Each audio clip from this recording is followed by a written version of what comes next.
हम इसी को पढ़ रहे थे और इसी को पढ़ रहे थे, आगे बढ़ते हैं।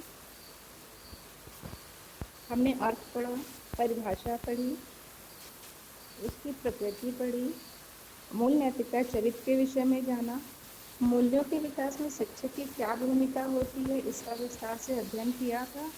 और हम पढ़ रहे थे मूल्यों का वर्गीकरण, जिसमें हमने भारतीय दार्शनिकों के अनुसार मूल्यों के जो इन्होंने दो भाग में बांटा था उसका अध्ययन कर लिया था, आध्यात्मिक मूल्य और भौतिक मूल्य। उसके आगे बढ़ेंगे। फिर हमने पढ़ा था अमेरिकी तर्कशास्त्री लेविस के अनुसार इन्होंने मूल्यों को चार भागों में बांटा था, आंतरिक मूल्य, बाह्य मूल्य, अंतर्निहित मूल्य, साधन मूल्य, जिसको भी हमने पिछली कक्षा में अध्ययन कर लिया था।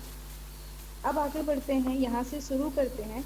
सर स्पेंसर के अनुसार जो मूल्य हैं उनको इन्होंने 6 भागों में बांटा है।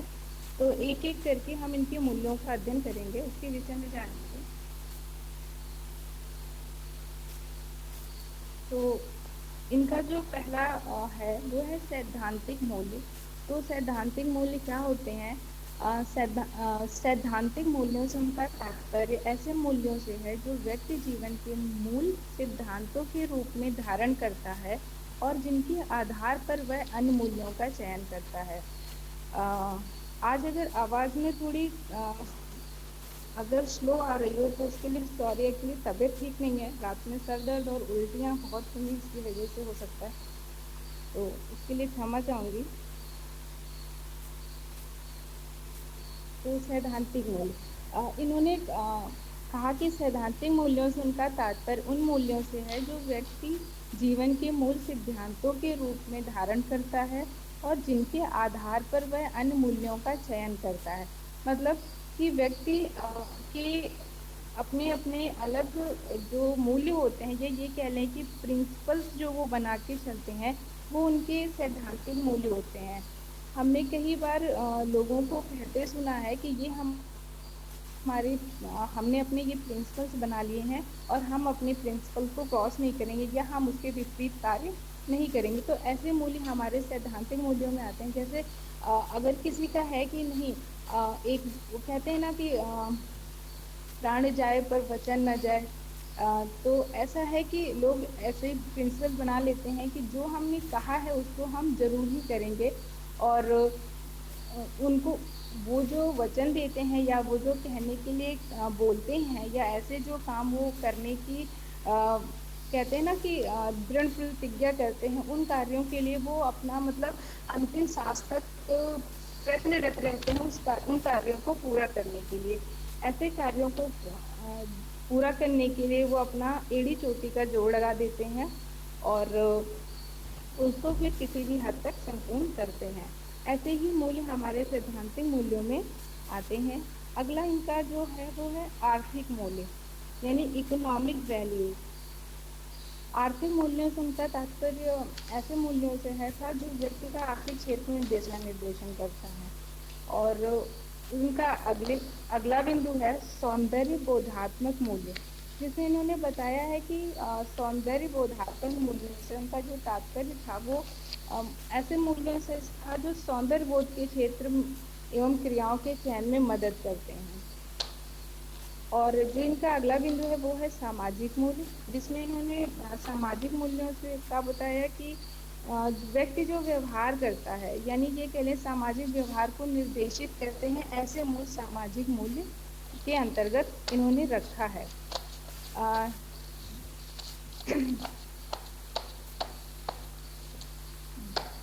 और अगला बिंदु है इनका राजनैतिक मूल्य।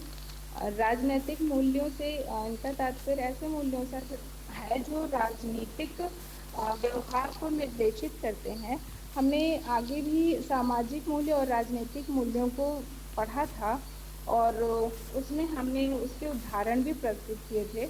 और इसी तरह आगे बढ़ते हुए हम इनके अंतिम बिंदु पर पहुंचते हैं जो है धार्मिक मूल्य। तो धार्मिक मूल्यों से उनका तात्पर्य ऐसे मूल्यों से था जो धार्मिक एवं नैतिक नियमों के रूप में प्राप्त होते हैं और जिनका पालन करना उनके धार्मिक विश्वासों के आधार पर होता है। तो हमने आपको ये बताया था कि जो धार्मिक मूल्य हैं ये कह लें सभी धर्मों के अपने अलग अलग मूल्य हैं और उन्हीं मूल्यों का पालन करना अ, या ये कह लें कि सभी प्रकार के जो नियम होते हैं, नैतिक नियम होते हैं, उन सभी नैतिक नियमों का पालन करना नैतिकता है, जिसमें धार्मिक मूल्य भी आता है। तो धार्मिक मूल्य के भी अपने अपने नियम, उन सभी को का निर्वहन करना, मतलब जिस धर्म के लोग हैं उस पे विश्वास रखते हैं, आस्था रखते हैं, उस धर्म के मूल्यों का वो पूर्णतः निर्वहन करते हैं। आगे बढ़ते हैं और देखते हैं समाज शास्त्रियों के अनुसार मूल्यों को दो भागों में बांटा गया है। पहला है सकारात्मक मूल्य और दूसरा है नकारात्मक मूल्य। जैसा कि आपको शब्द से ही समझ में आ रहा है कि सकारात्मक मूल्य और नकारात्मक मूल्य, तो इसको थोड़ा सा समझते हैं कि सकारात्मक मूल्य क्या होते हैं। तो समाजशास्त्रियों के अनुसार सकारात्मक मूल्यों से तात्पर्य ऐसे मूल्यों से है जो समाज द्वारा स्वीकृत होते हैं और जिन्हें व्यक्ति समाज की विभिन्न क्रियाओं में भाग लेते हुए सीखता है और जिनसे उसका व्यवहार निर्देशित होता है। मतलब ये इसमें ये है कि जो समाज में बने हुए नियम हैं, उन उन जो समाज में बने हुए नियम हैं और उनका पालन करना, या ये कह लें समाज द्वारा जो स्वीकृत मूल्य हैं, नियम हैं, वही हमारे सामाजिक मूल्य हो जाते हैं। और सकारात्मक मूल्य इसलिए इसको कहते हैं क्योंकि इसको समाज द्वारा पूर्णतः स्वीकृत किया गया है। ऐसे मूल्य जिनको समाज ने पूरी रूप से स्वीकृत किया है और व्यक्ति विभिन्न क्रियाओं में भाग लेते हुए नहीं सीखता। मतलब समाज, क्योंकि मानव एक सामाजिक प्राणी है और समाज में रहते हुए वो जिन चीजों को या कुछ कार्य करते हुए, कुछ क्रिया करते हुए उन मूल्यों में मतलब सीखता है और उनको स्वीकार करता है। ऐसे ही मूल्यों को सकारात्मक मूल्यों में रखा गया। जैसे इसमें बताया गया है कि प्रेम प्रेम की भावना, मतलब कहा गया है कि लोगों के साथ प्रेम पूर्वक रहें। आपने अगर देखा है कि जो हमारा परिवार भी समाज का एक रूप है, या ये कह लें कि हमारा परिवार, परिवार के लोग, रिश्तेदार, पड़ोसी, ये सब समाज का रूप है। तो अगर हम प्रेम पूर्वक एक साथ नहीं रहेंगे तो क्या परिवार कहलाएगा? नहीं। तो और देखा इसमें ये गया है कि हमारे मूल्य हैं कि अगर हमारे आसपास रहने वाले लोगों में किसी को भी किसी प्रकार की समस्या होती है तो हम उसमें पूर्णतः उनका सहयोग करते हैं और उनके साथ उनकी प्रॉब्लम में खड़े रहते हैं, उनकी मदद करते हैं। और अगर जरूरत पड़ती है और मतलब किसी भी तरीके से तन मन धन से उनका जो है सहयोग करना, तो हम करते हैं। ऐसे मूल्य ही हमारे समाज शास्त्रों ने सकारात्मक मूल्यों के तहत रखा है। आगे बढ़ते हैं। नकारात्मक मूल्य, जैसा कि इसके शब्द से ही नकारात्मक मतलब नकारना, मतलब समाज द्वारा जिन मूल्यों को स्वीकार नहीं किया गया है, ऐसे मूल्यों को नकारात्मक मूल्यों में रखा गया है, जिसमें द्वेष, घृणा, या ये कह लें नफरत, या ये कह लें कि निंदा की भावना, या ये कह लें कि किसी जैसे हम अगर किसी की मदद नहीं कर सकते तो कहते हैं ना, उसके हालातों पे हमें हंसना नहीं चाहिए या उसका उपहास नहीं उड़ाना चाहिए। और समाज द्वारा इन मूल्यों को नहीं स्वीकृत किया गया है। और समाज शास्त्रियों के अनुसार नकारात्मक मूल्यों और सकारात्मक मूल्यों को गैर मूल्य की भी संज्ञा दी गई है। और इसी के साथ आगे बढ़ते हैं। अब बात करते हैं एनसीईआरटी के अनुसार। तो एनसीईआरटी ने मूल्यों को 83 मूल्य में भागा है, मतलब मूल्यों को 83 भागों में बांटा है, जिसको हम एक एक करके अध्ययन करेंगे। इन्होंने 83 मूल्य बताए हैं एनसीईआरटी ने, एक एक। तो हम इसको एक एक करके देखते हैं। पहला है दूसरों की सांस्कृतिक मूल्यों की सराहना।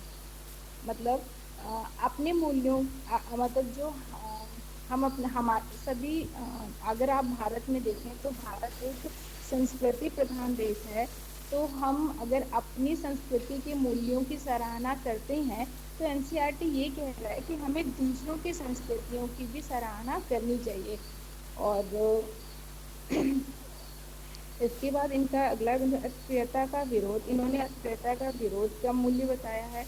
नागरिकता, दूसरों की चिंता, दूसरों का ध्यान रखना, सहयोग, सामान्य अच्छाई, प्रजातांत्रिक निर्णय लेना, व्यक्ति की महत्ता, शारीरिक कार्य का सम्मान, साथी भावना, अच्छे आचरण, राष्ट्रीय समाकलन, आज्ञा पालन, समय का सदुपयोग, ज्ञान की खोज, संयम, करुणा, सामान्य, शिष्टाचार, भक्ति, स्वास्थ्यकर जीवन, साधन संपन्नता, सुचिता, निष्कर्ता और आत्मनियंत्रण, साधन संपन्नता, नियमिता और दूसरों का सम्मान करना, वृद्धावस्था का सम्मान करना,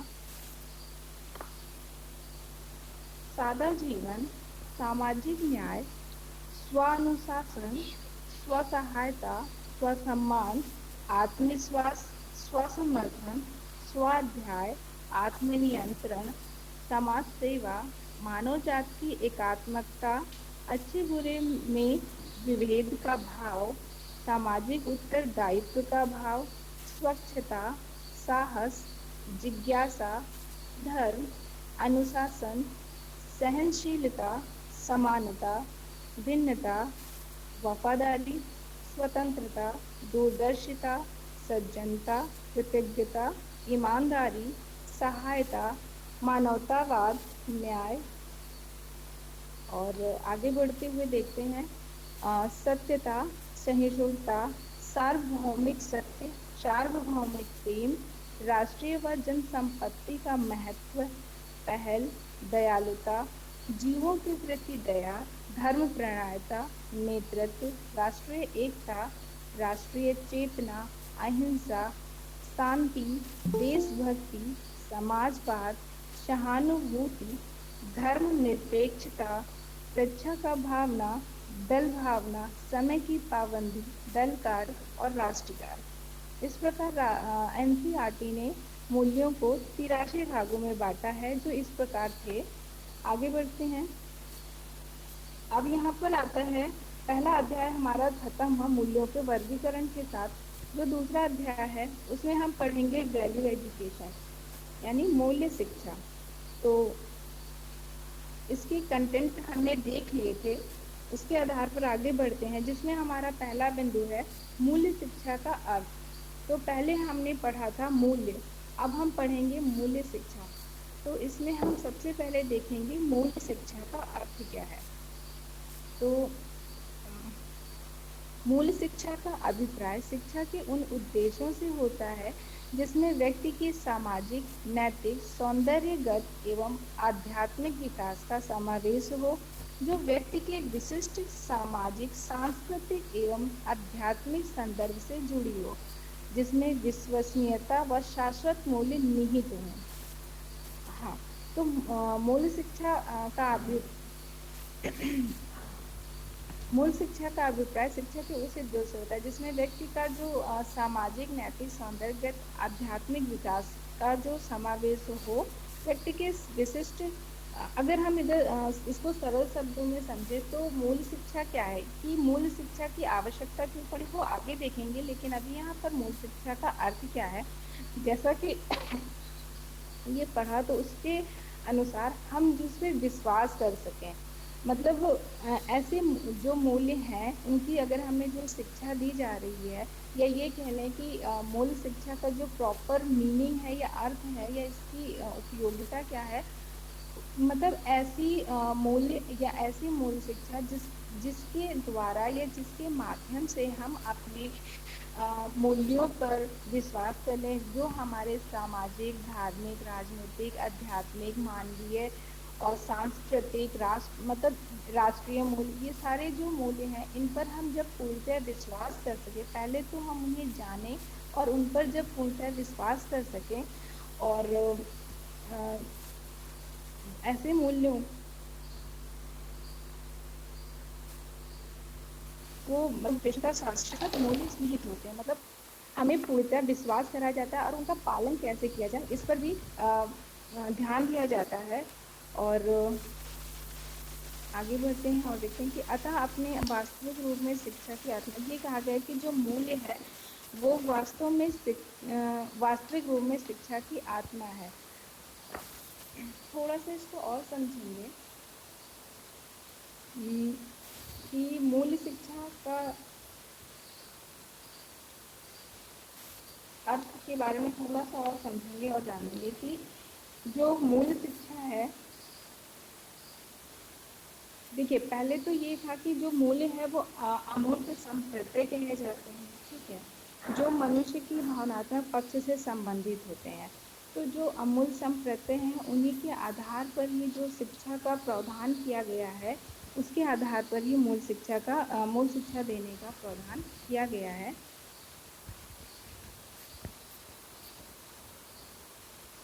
और अगर देखें तो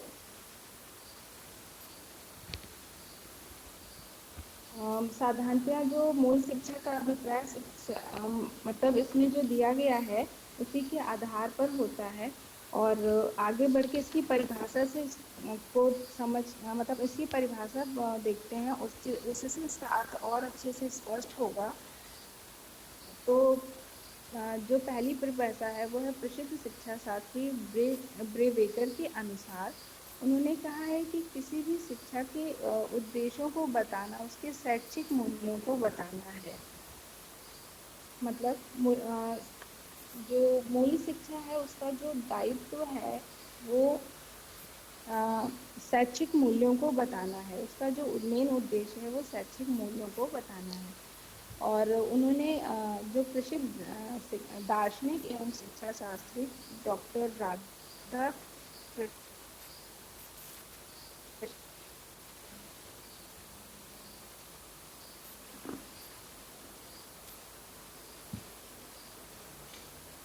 के अनुसार जो परिभाषा है वो इस प्रकार है कि शिक्षा सूचनाओं को प्रदान करने या दक्षताओं का विकास करने तक ही सीमित नहीं है। इसे शिक्षित व्यक्ति या शिक्षित को मूल्यों का उचित ज्ञान देना है। वैज्ञानिक ही नागरिक होते हैं, अतः वे जिस समुदाय में रहते हैं उसके प्रति भी उनका सामाजिक उत्तरदायित्व होता है।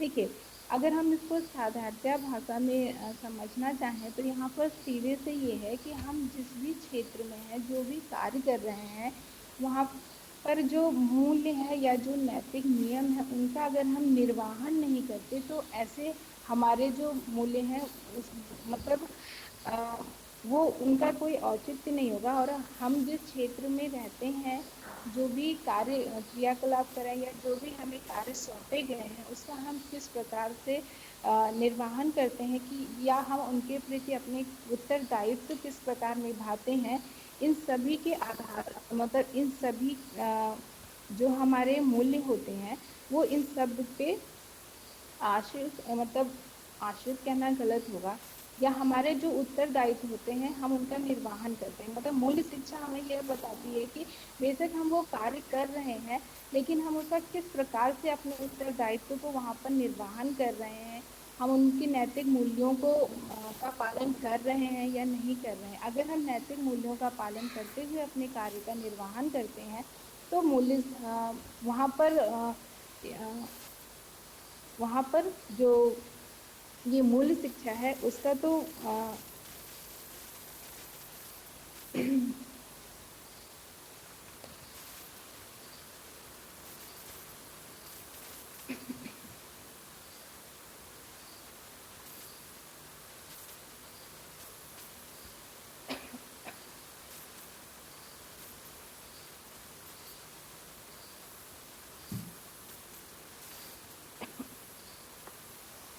हाँ, तो जैसे इसमें बताया कि वैज्ञानिक भी नागरिक होते हैं और नागरिकता भी हमारा एक मूल्य है।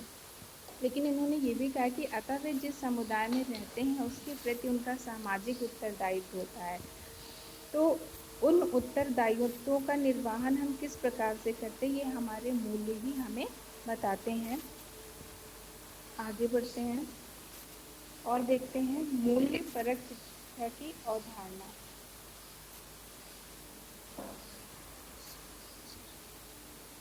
तो जैसा कि यहाँ पे दिख रहा है कि मूल शिक्षा की अवधारणा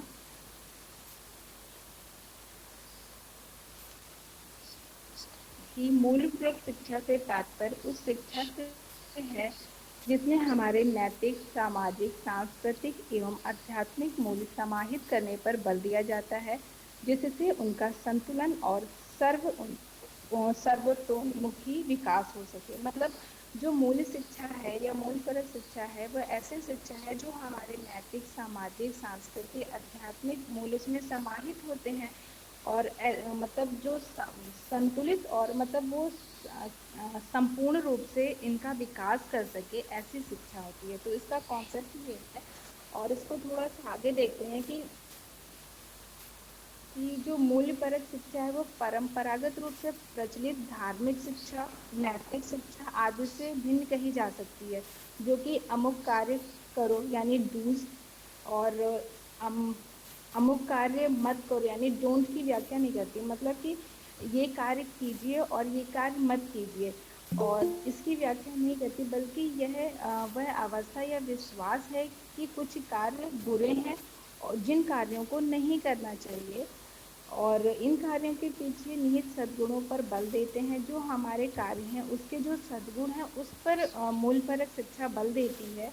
और इसके औचित्य मतलब एजुकेशन बिकमिंग, या ये कह लें कि औचित्य के लिए जो शिक्षा पर बल देती है वो यही है कि जो अम, जो मूल परक शिक्षा ये है कि वो बताती है कि किन कार्यों को हमें करना चाहिए और किन कार्यों को हमें नहीं करना चाहिए। जो सद्भाव है, सद्गुण है, सद्व्यवहार है, उनके साथ आगे बढ़ने के लिए। और इसी में आगे बढ़ते हैं और देखते हैं कि जो मूल शिक्षा है उसकी विषय वस्तु क्या है। तो सबसे पहले इसमें जो भारतीय मूल्य बताए गए हैं वो इस प्रकार हैं। जो इसमें है चार पुरुषार्थ, जिसमें धर्म, अर्थ, काम, मोक्ष है। फिर इन्होंने बताया चार मार्ग, ज्ञान, कर्म, भक्ति, योग। फिर इन्होंने बताया पांच महाव्रत बताए, जिसमें सत्य, अहिंसा, असत्य, अपरिश्रम, ब्रह्मचर्य। फिर चार आश्रम और उनके कर्तव्य बताए इन्होंने, ब्रह्मचर्य, गृहस्थ, वानप्रस्थ, संन्यास आदि।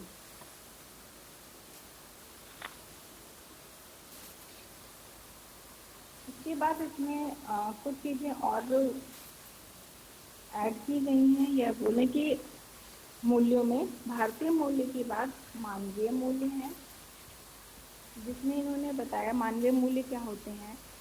प्रेम, सहानुभूति, सहयोग, भ्रातृत्व, शांति, समानता, सम्मान, स्वतंत्रता। यानी मानवीय मूल्य वो मूल्य होते हैं जो जिनमें प्रेम की भावना, सहानुभूति की भावना, सहयोग की भावना, भाईचारे की भावना और शांति, समानता की भावना, सम्मान की भावना, स्वतंत्रता की भावना। मतलब ये सारे मूल्य हमारे मानवीय मूल्य के अंतर्गत आते हैं। और जिसमें ये सहयोग की भावना, या ये कह लें कि अ, जो सहयोग मतलब ऐसे व्यक्ति जो मान लेते हैं, जैसे इसमें पिक्चर में दिख रहा है कि अनाज है जिसको बांटा जा रहा है, और दूसरे पिक्चर में दिख रहा है कि कुछ बच्चे हैं जो एक गड्ढा को रोड क्रॉस करा रहे हैं। तो ये हमारे मानवीय मूल्य है कि अगर कोई समस्या में है, समस्या में पड़े व्यक्ति की मदद करना हमारा परम मूल्य है, परोपकार का मूल्य है। और ये हमारे मानवीय मूल्य हैं। इसी के साथ आगे बढ़ते हैं। नैतिक मूल्य। नैतिक मूल्य क्या है? ठीक है, नैतिक मूल्य क्या है? सबसे पहले तो जितने भी नैतिक नियम बनाए गए हैं उन सभी नियमों का पालन करना नैतिकता है। और वो नैतिक मूल्य के अंतर्गत सत्यता, सद्भावना, ईमानदारी, कर्तव्यपरायणता मूल्यों को रखा गया है।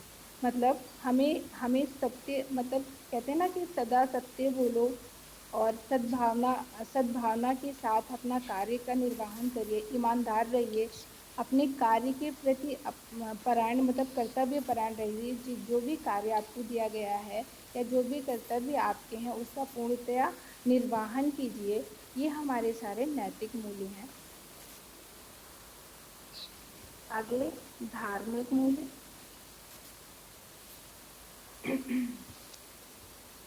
धार्मिक मूल्य तो सभी धर्मों के अपने अलग अलग मूल्य हैं। जैसे कि सनातन धर्म में भक्ति को बहुत ही महत्व दिया गया है। आर्य आर्य समाज में विवेक को, जैन धर्म में अहिंसा को, बौद्ध धर्म में करुणा को, सिख धर्म में गुरु भक्ति को, इस्लाम धर्म में सनातन एवं भाईचारा और ईसाई धर्म में प्रेम एवं सहयोग की भावना को मूल्य धार्मिक मूल्य बताया है। पारसी धर्म में दया और पवित्रता को धार्मिक मूल्य बताया है। सनातन धर्म में सॉरी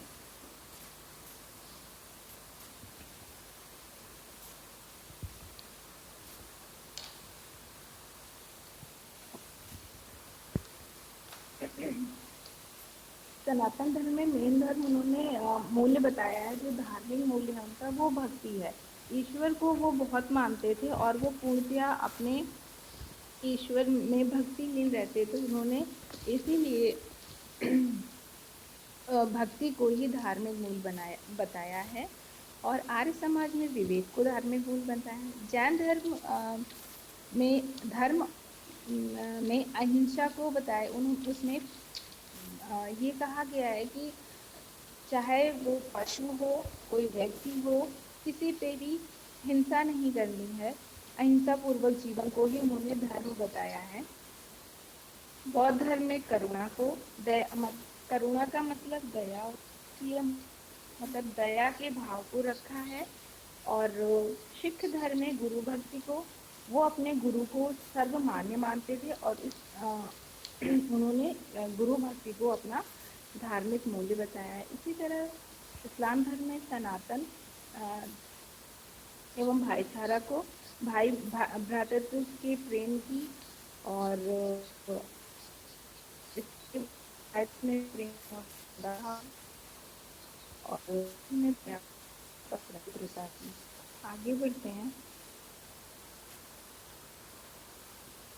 अगला बिंदु है हमारा मूल्यपरक शिक्षा के उद्देश्य। एक एक करके पढ़ते हैं कि मूल्यपरक शिक्षा के उद्देश्य क्या होते हैं। तो सबसे पहले है छात्रों को एक उत्तरदायी नागरिक बनाने के लिए प्रशिक्षित करना। जो हमारी मूल्य शिक्षा है उसका एक सबसे बड़ा जो ऑब्जेक्टिव है या उद्देश्य है वो है जो छात्र हैं उनको उत्तरदायी नागरिक बनाने के लिए प्रशिक्षित करना। मतलब उनमें उत्तरदायित्व की भावना का विकास करना। और दूसरा है छात्रों में प्रेम, करुणा, सहयोग, शांति, हिंसा, साहस, समानता,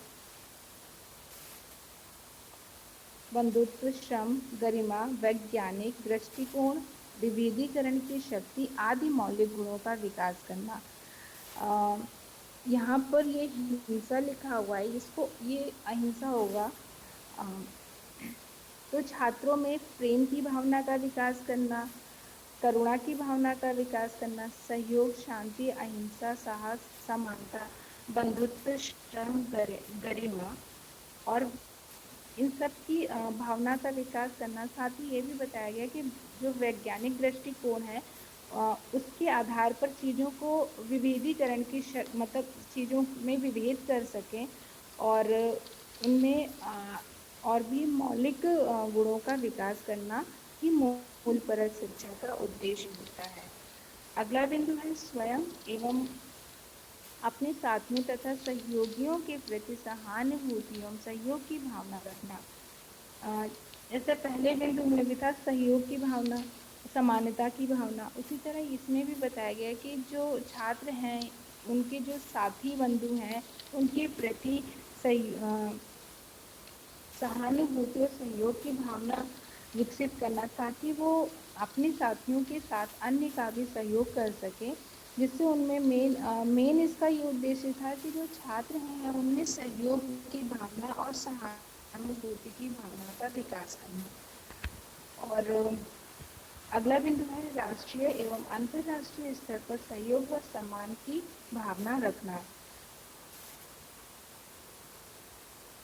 राष्ट्रीय व अंतर्राष्ट्रीय स्तर पर मतलब अब राष्ट्रीय स्तर हो या फिर अंतर्राष्ट्रीय स्तर हो, दोनों के ही स्तर पर सहयोग और सम्मान की भावना। अगर हम अ, अपनी राष्ट्रीय संपदा, अपना राष्ट्र प्रेम, अगर हम इसका सम्मान कर रहे हैं, तो हमें दूसरे राष्ट्रों का भी, उनकी संपदा का भी सम्मान करना चाहिए। ऐसा नहीं है कि अगर हम कहीं भ्रमण पर जाते हैं तो वहाँ की जो भी चीजें हैं उनका हम उपहास करें, या वहाँ पर हम कोई ऐसा कार्य कर दें जिससे उनकी सम्मान को ठेस पहुंचे, तो हमें ऐसा कार्य नहीं करना चाहिए। और आगे बढ़ते हैं, देखते हैं सभी धर्मों एवं संस्कृतियों के प्रति सम्मान की भावना। ये मूलपरक शिक्षा का एक मुख्य उद्देश्य है कि सभी धर्म एवं संस्कृतियों के प्रति सम्मान की भावना, अर्थात क्योंकि हमारा जो देश है वो विभिन्न धर्मों से बना हुआ, ये कह लें हमारे देश में विभिन्न धर्म विद्यमान है, वे बहुत सारी संस्कृतियां हैं। तो सभी धर्मों और संस्कृतियों के प्रति हमारे अंदर सम्मान की भावना का विकास मूलपरक शिक्षा का एक मुख्य उद्देश्य है। जीवन एवं पर्यावरण के प्रति समुचित दृष्टिकोण रखना। हाँ, जीवन एवं पर्यावरण के प्रति समुचित दृष्टिकोण रखना, ये भी वैल्यू एजुकेशन का एक महत्वपूर्ण पक्ष है। और ये उसका उद्देश्य है कि बच्चों में ऐसी भावना का विकास करें जिससे वो जीवन के साथ साथ पर्यावरण के प्रति भी उनकी सद्भावना रहे, या मतलब उनको वो कोई नुकसान ना पहुंचाए, क्योंकि जल है तो जीवन है, ठीक है, पेड़ पौधे हैं तो जीवन है, बिना इनके जीवन संभव नहीं है। आज जो कोविड सिचुएशन चल रही है यहाँ पर, आज अगर देखें तो जैसे मैं एक जर्नल से एग्जांपल देना चाहूंगी यहाँ पर, कि इन्वायरमेंट को लेके कितना अवेयर किया जा रहा है आज के टाइम पे, पेड़ लगाओ ऐसा।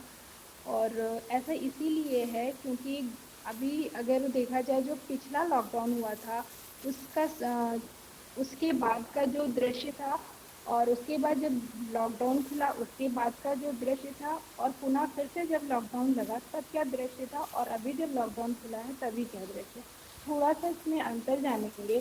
तो अगर जो सबसे पहला संपूर्ण लॉकडाउन लगा था 2020 में, उसमें अगर आपने देखा होगा तो जो भी पेड़ पौधे थे वो कितने हरे भरे दिख रहे थे। अगर आप नजर उठा के आकाश को देखते तभी आकाश पूरा साफ सुथरा और नीला जो सब प्रॉपर कलर होता है उसमें दिखाई दे रहा था।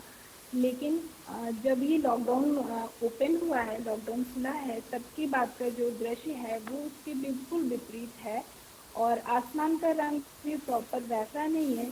ये सब अगर हम देखें तो जो हमारे वाहन हैं या हमारी फैक्ट्रियां हैं उनसे जो निकलने वाला प्रदूषण है वो उनको प्रभावित करता है, एक बुरा असर छोड़ता है, जिससे ग्लोबल वार्मिंग बहुत इफेक्टिव होती है। और अब बात करते हैं पर्यावरण के लिए, तो जो जागरूक किया जा रहा है, तो अभी मैं भी मतलब पढ़ाती हूँ बच्चों को, उनके स्कूलों से उनको प्रोजेक्ट दिया जा रहा है, उसमें ज़्यादा से ज़्यादा प्रोजेक्ट सिर्फ और सिर्फ पेड़ पौधों को लेकर के है, कि आप सीडलिंग कीजिए, सीडलिंग से आप सीडलिंग ग्रो करके वो एक बेबी प्लांट बनता है, तो आपके क्या एक्सपीरियंस होते हैं उससे शेयर कीजिए। आप प्रॉपर ऑक्सीजन रेट प्लांट लगाइए, किस बना के शेयर कीजिए। मतलब ऐसे ऐसे प्रोजेक्ट दिए गए हैं, बताया गया है कि, और वो बताते भी हैं कि इससे आपको क्या बेनिफिट मिलेगा। तो और अगर इससे पहले का देखें तो शायद ये चीज़ें कम थी, और अभी भी देखा गया है कि हमारे जो मुख्यमंत्री हैं उन्होंने 25 करोड़ पेड़ लगाने का वो किया गया था, और उस दिन सभी जगहों पर पेड़ वृक्षारोपण किया गया या पौधे लगाए गए हैं। तो जो इसी वजह से तो बच्चों को अगर हम इससे जोड़ते हैं तो उनसे उनमें जो पर्यावरण प्यार है, सहानुभूति कह लें या फिर सद्भावना कह लें या लगाव कह लें, वो विकसित होगा। आगे बढ़ते हैं और इसके अंतिम बिंदु को देखते हैं। छात्रों को स्वयं को जानने के लिए प्रोत्साहित करना, जिससे वह स्वयं में आस्था रखने में समर्थ हो सके। मतलब छात्रों को स्वयं को जानने के लिए प्रोत्साहित करना, मतलब ऐसे ऐसे टाइम पे पहले तो यहाँ पर छात्रों को प्रोत्साहन मतलब प्रोत्साहित किया जाता है कि आप हैं। और जब वहाँ पर उदाहरण भी प्रस्तुत किए जाते हैं कि अगर आपका मित्र ये कार्य कर सकता है तो आप भी कर सकते हैं, हो सकता है आप उससे बेहतर कार्य कर दें। सबसे पहले यहाँ कहा गया है कि आपको खुद को जाने, मतलब छात्रों को खुद को जानने के लिए प्रोत्साहित किया गया है। और उनमें ये कहा गया है कि जब आप ये कहते हैं ना, you can do it, keep it up. तो उसमें क्या होता है कि जो स्टूडेंट होता है, हम यहाँ पे छोटे बच्चों की से लेकर के बड़े बच्चों तक की बात कर रहे हैं, ये कुछ ऐसे वर्ड्स होते हैं जो हमें बहुत मोटिवेट करते हैं। तो यहाँ पर फिर हम उस वहाँ पर सोचने पे आ जाते हैं कि हाँ, क्यों नहीं हम कर सकते हैं, बिल्कुल कर सकते हैं। और हमने आप कुछ मतलब पहले भी ऐसा किया है तो अभी भी हम कर सकते हैं।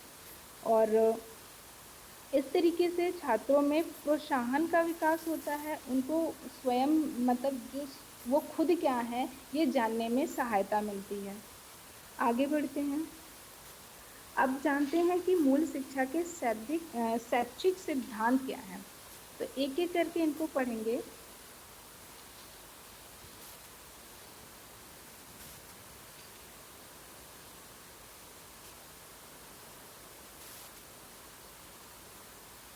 सबसे पहला है कि जो मूल शिक्षा एक प्रक्रिया के आधार पर ही संचालित की जा सकती है। मतलब कोई भी शिक्षा हो उसको एक प्रक्रिया के आधार पर ही संचालित किया जा सकता है। एक प्रॉपर शेड्यूल रेडी किया जाता है, उसके आधार पर ही उसका संचालन किया जाता है। और दूसरा है कि प्रत्येक विद्यालय का अपना दर्शन तथा मूल्यों का ढांचा होना चाहिए। इसमें ये कहा गया है कि जो भी विद्यालय हो उनका जो अपना ढांचा मतलब दर्शन है और जो उनके मूल्य हैं उनका अपना ढांचा होना चाहिए। मतलब वहाँ पर कैसे कैसे कार्य होते हैं या कैसे कार्यों का निर्वहन किया जाए, इन सब का पूर्ण रूप से जो है वो पहले से ही निर्धारित होना चाहिए। दूसरा है मूल शिक्षा के उद्देश्यों में सम्मिलित होती है। मतलब जो मूल्य है वो हमारे मूल शिक्षा के उद्देश्यों में सम्मिलित होती है। जो मूल्य है मूल शिक्षा के ये कह लें कि मूल शिक्षा के साथ या मूल शिक्षा के तहत हमें मूल्यों से परिचित कराया जाता है और उनके उद्देश्य भी उसमें सम्मिलित होते हैं। अगला बिंदु है हमारा, मूल शिक्षा विभिन्न शिक्षण विधियों द्वारा दी जाती है। जो मूल शिक्षा है वो विभिन्न शिक्षण विधियों द्वारा दी जाती है। जैसे कुछ बहुत सारे, जैसे माने कि सहयोग की भावना का विकास करना है अगर हमें, तो हम कुछ ऐसा टास्क देंगे बच्चों को या उनसे कुछ ऐसे कार्य कराएंगे जिसमें मतलब वो बच्चे ऐसे कार्य करना चाहें या हम उनको ऐसे टास्क दें जिसमें टाइम टाइम पे ऐसी चीजें उनके सामने आ जाएं जिनसे वो दूसरों के लिए सहयोग, जैसे कि अगर हम एग्जांपल दें कि ये कहा जाए कि आपको अनाथ आश्रम मान लेते हैं कि ये दिया गया है कि आज बच्चों को टूर पे ले जाए या फिर उनसे ये कहा जाए कि हम आज आपको अनाथ आश्रम लेके जाते हैं। और वहां पर लेके जब जाते हैं तो वहां पर चीजें हर एक उनको बताया जाए। और जब हम उनको वो चीजें बताते हैं तो कुछ चीजें हमारे अंदर अंतर मन में निहित होते हैं, जो हमारे आंतरिक मूल्य होते हैं, जिसमें प्रेम है, सहानुभूति है, सहयोग की भावना है और भाईचारे की भावना है। तो इसके तहत उनका विकास होता है जब वहाँ पर उन चीज़ों को बताया जाता है, समझाया जाता है और बच्चे जब देखते भी हैं। तो एक ये हुआ। और कुछ चीजें ये है कि बच्चों के सामने कुछ ऐसी परिस्थितियां भी प्रस्तुत की जाती हैं जिससे भी उनका जो स्वानुशासन है, स्वसम्मान है, या आत्मविश्वास है, उसका विकास होता है। तो विभिन्न तरीकों से कभी कभी कहानी सुना करके या किसी महान पुरुष के बारे में बता करके उनमें आत्मविश्वास या वो जो कार्य किए होते हैं उनके प्रति जागरूक किया जाता है। तो जो मूल्य शिक्षा है वो विभिन्न शिक्षण विधियों द्वारा दी जाती है। कुछ क्रियाकलाप करा के, कुछ कहानियों के द्वारा, कुछ चीजें दिखा करके, या कहीं पे भ्रमण करा के, बहुत से आधारों पर शिक्षण विधियों द्वारा शिक्षा मूल्य शिक्षा दी जाती है। अगला बिंदु इसमें पाठ्य पुस्तकें एवं पाठ्यक्रम मूल्यों के प्रमुख स्रोत होते हैं। जो पाठ्य पुस्तकें और पाठ्यक्रम है वो मूल्यों के प्रमुख स्रोत होते हैं। तो अगर देखें तो ऐसी पुस्तकें आती हैं पाठ होते हैं तो हमारे मूल्य के प्रमुख स्रोत होते हैं। जैसे अगर आपने देखा हो तो महात्मा गांधी को हमें पढ़ाया जाता है, जिसमें महात्मा गांधी के जो मूल्य है या वो उनके जो कहे हुए कार्य हैं या उनके द्वारा जो किए गए कार्य हैं, जिसमें उन्होंने बताया है कि अ, उन्होंने भाईचारा बताया, उन्होंने सहयोग की भावना बताई है, उन्होंने प्रेम बताया है, उन्होंने अहिंसा बताया। तो ऐसे जब हम किताबों में ऐसी चीजें पढ़ते हैं, उनको समझते हैं, तो कहीं ना कहीं उन चीजों को अपने जीवन में भी हम प्रयोग करते हैं। तो यहाँ से भी हमारे जो मूल्य हैं उनका विकास होता है। और अगला बिंदु है हमारा शैक्षणिक विधियों का प्रमुख आयु वर्गों, कक्षाओं एवं विषयों के अनुसार होता है। जो शैक्षणिक विधियां हैं वो प्रमुख आयु वर्गों, कक्षाओं एवं विषयों के अनुसार होता है। अर्थात यहाँ पर ये कहा गया है कि जो शैक्षणिक विधि वो बच्चों की जो वर्ग है, कक्षा के वर्ग हैं, उनके अनुसार ही विषयों को रखा जाता है। मतलब जिस आयु का बच्चा है उसकी जो पाठ्य पुस्तक होगी या उसमें जो पाठ होंगे वो उसी के आधार पर निर्धारित होंगे। और आगे बढ़ते हैं, अगला बिंदु देखते हैं कि मूल शिक्षा के आवश्यक तत्व शिक्षक का विशिष्ट व्यवहार, प्रवृत्ति, प्रतिक्रियाएं, कक्षा का अच्छा वातावरण आदि होते हैं। ठीक है।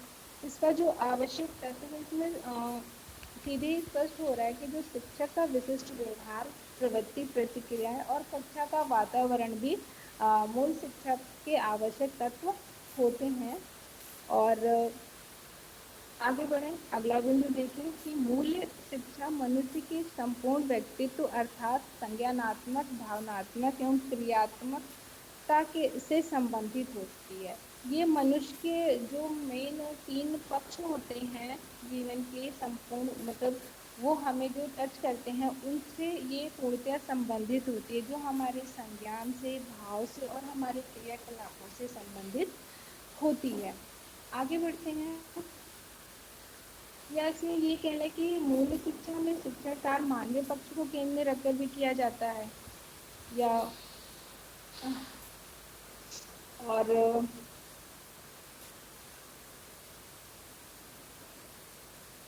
और इसी के साथ आगे बढ़ते हैं और देखते हैं कि मूल शिक्षा की आवश्यकता क्यों है। तो यदि आम शिक्षा के इतिहास पर दृष्टि डालें तो हमारी जो भारतीय शिक्षा पद्धति है वो प्राचीन वैदिक काल से आधुनिक काल तक मूल प्रधान ही रही है। फिर लेकिन फिर भी आज मूल शिक्षा की आवश्यकता क्यों है और क्यों पड़ी, उसके अनेक कारण है। अ, मूल शिक्षा की आवश्यकता क्यों पड़ी उसके अनेक कारण है, जिसको हम एक एक करके विस्तार से देखेंगे यहाँ पर। तो मूल शिक्षा की आवश्यकता, पहला बिंदु है मनुष्य के व्यवहार को निश्चित व नियमित बनाने के लिए। ठीक। जो मूल्य शिक्षा यहाँ पर आवश्यक है मनुष्य के व्यवहार को निश्चित व नियमित बनाने के लिए। ठीक। ये कैसे मनुष्य के व्यवहार को निश्चित और नियमित बनाती है? तो मूल्य शिक्षा जो मूल्य मतलब मूल्य जो हमें मूल्य बताए गए हैं या कुछ मूल्य हमारे अंदर जो निहित हैं उनसे हमारा परिचय कराती है। और उसके साथ हमारे व्यवहार में परिवर्तन लाती है। और जो नैतिक मूल्य बताए गए हैं, उन नैतिक मूल्यों का पालन करना, उन नैतिक मूल्यों का पालन करना बताती है, जिससे जो मनुष्य है उसके व्यवहार में परिवर्तन होता है। आगे बढ़ते हैं, अगला बिंदु देखते हैं, मनुष्य के आचार विचार को सही दिशा देने के लिए। ठीक, मूल शिक्षा आवश्यक है मनुष्य के आचार विचार को सही दिशा देने के लिए। अ, अगर मु- और इसका अगला बिंदु है मूल्यों के ह्रास को रोकने के लिए। अगर हम अभी की बात करें तो देखें कि कहीं ना कहीं मूल्यों का पतन होता नजर आ रहा है। तो जब हमने ये देखा कि मूल्यों का पतन हो रहा है या मूल्य धीरे धीरे जाकर के, या ये कह लें कि नैतिक मूल्यों का पालन नहीं हो रहा है, जिससे हमारे जो मूल्य हैं उनका ह्रास हो रहा है या उनका पतन हो रहा है, उसके रोकथाम के लिए भी हमें जो है मूल शिक्षा की आवश्यकता पड़ी तब, और मूल शिक्षा देने की आवश्यकता पड़ी है। थोड़ा सा इसको विस्तार से और समझेंगे, उससे पहले पहले अगले बिंदु को देखने की मनुष्य उचित दिशा निर्देश के लिए, मतलब मनुष्य को एक उचित दिशा निर्देशन के लिए भी मूल शिक्षा की आवश्यकता होती है। मानव सभ्यता के उत्थान के लिए मूल शिक्षा की आवश्यकता होती है। मूल्यों के अनुकूल आचरण करने के लिए भी मूल शिक्षा की आवश्यकता होती है। अब थोड़ा इसको ध्यान से मतलब विस्तार से पढ़ेंगे और देखेंगे कि कैसे, जैसे अगर ये कहें कि ये वाला कि मूल्यों के ह्रास को रोकने के लिए, इसकी अगर हम बात करें तो ये कहें कि आज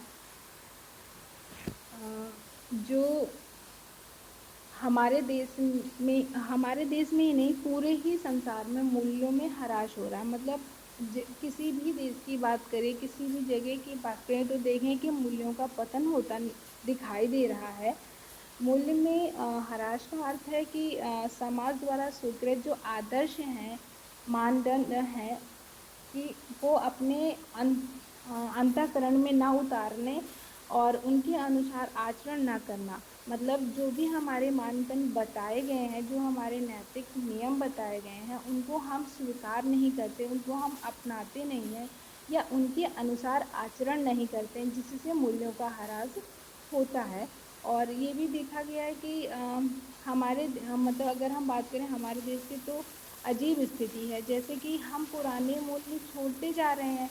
मतलब जो हमारे पुराने मूल्य हैं उनको तो हम छोड़ते जा रहे हैं, और लेकिन जो हम देखें तो हम नए मूल्यों को निश्चित रूप से स्वीकार भी नहीं कर पा रहे हैं, या हम करना नहीं चाहते हैं। तो यहाँ पर मूल शिक्षा की आवश्यकता इसीलिए पड़ी क्योंकि हम मूल्यों से फिर से परिचित कराएं, मूल्यों के महत्व को बताएं, और मूल्य जितने भी हमारे मूल्य हैं उनका निर्वहन कैसे करना है, हम उस पर भी एक नज़र डालें। इसलिए मूल शिक्षा की आवश्यकता पड़ी है, ताकि जो हमारे मूल्य सदियों से चले आ रहे हैं उनका पतन ना हो। उम्मीद है आपको समझ में आएगा। आगे बढ़ते हैं। अब देखते हैं कि मूल शिक्षा के महत्व, इम्पोर्टेंस ऑफ वैल्यू एजुकेशन। तो मूल शिक्षा का क्या महत्व है, एक एक करके देखते हैं।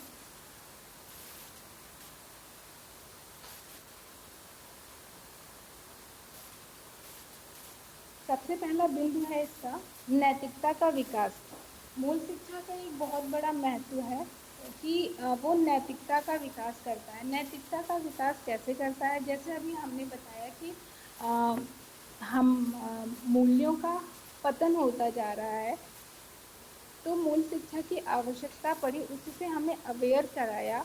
और तो वहां से जो चीजें हमने ग्रहण की, या ये कह लें कि मूल्यों के पतन को हमने रोका।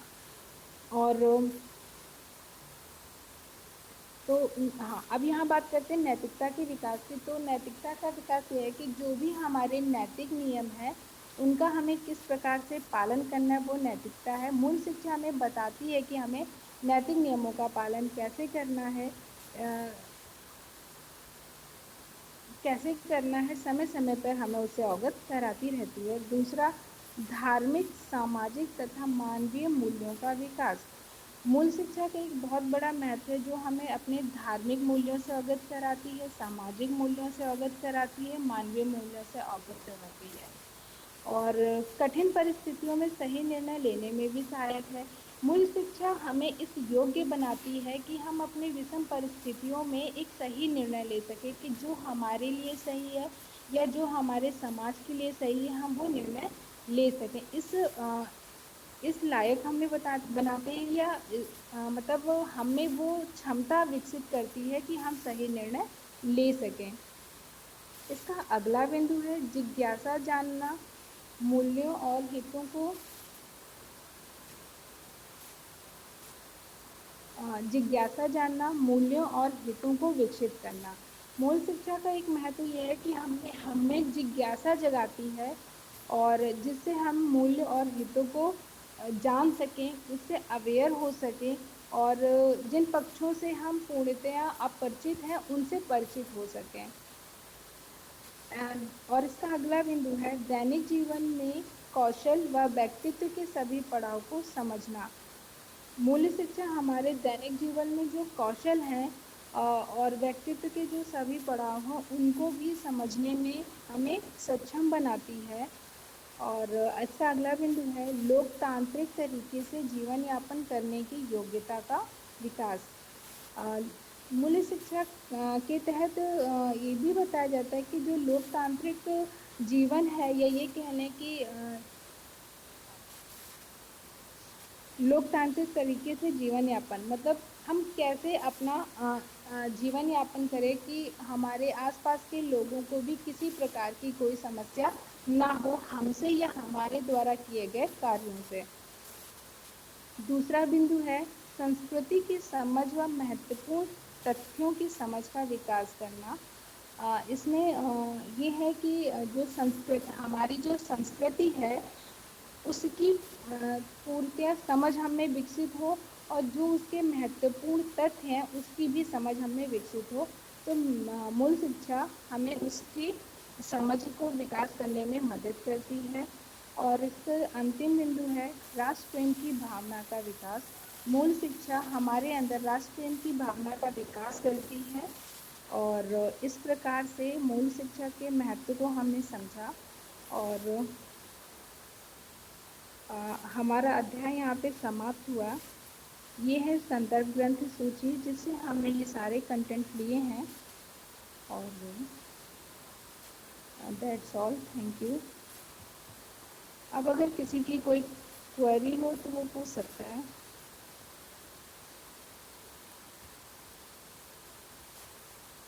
हेलो। Yes ma'am, hello. सुनाई दे रहा है मैम। मैम सुनाई दे रहा है। Sir that's all for today. Okay. जी आगे और कुछ है स्लाइड में? सर, इतना ही है फिलहाल तो। इसमें ओके। एक चीज और ऐड करनी थी कि मूल शिक्षा कैसे दी जाए, हाँ, वो जिसको इम्पोर्टेंट आपने, पॉइंट्स हैं। हाँ सर, आपने कहा था कि पहले आप उतना देख लीजिए उसके बाद फिर मैं बताऊंगा उसको ऐड करना है कि नहीं करना है। तो अगर आप कहते हैं तो हम आगे स्लाइड को इंक्रीज करके हम कल उसको पढ़ा देंगे, मूल शिक्षा कैसे दी जाए ये। हाँ, वो पॉइंट्स क्योंकि ज़रूरी है, मूल्य शिक्षा कैसे दी जाए इसके बारे में भी बताना आवश्यक है। जी जी सर, कि हमारे मतलब एमएड लेवल पे भी इस विषय को या कह लें कि हमारे पाठ में इसको रखा गया, हमारे विषय में एक पाठ इस नाम से भी रखा गया, इसकी क्या आवश्यकता पड़ी। तो कहीं ना कहीं कि हमारे अंदर से कह लें कि या समाज से उन चीजों का पतन होता हुआ दिखाई दे रहा है, इसलिए इसको एक पाठ हमारे स्तर में भी रखा गया है। और रही बात इमली यस की, मैम वही। हाँ तो आरती मैम। यस मैम वही बात मैं भी बता रही हूँ, जो आपने जी बताया जी उस बात से मैं सहमत हूँ। वही मैं बता रही हूँ जी। तो कि इतना इम्पोर्टेंट पार्ट है, लेकिन देखिए कितने दिन बाद इसका प्रभाव समाज में देखने को मिलता है। जी जैसे बिल्कुल जातिवाद खत्म नहीं हो रहा है, वैसे ये नैतिकता वाला गुण भी जल्दी मतलब बिल्कुल बहुत बिल्कुल बिल्कुल।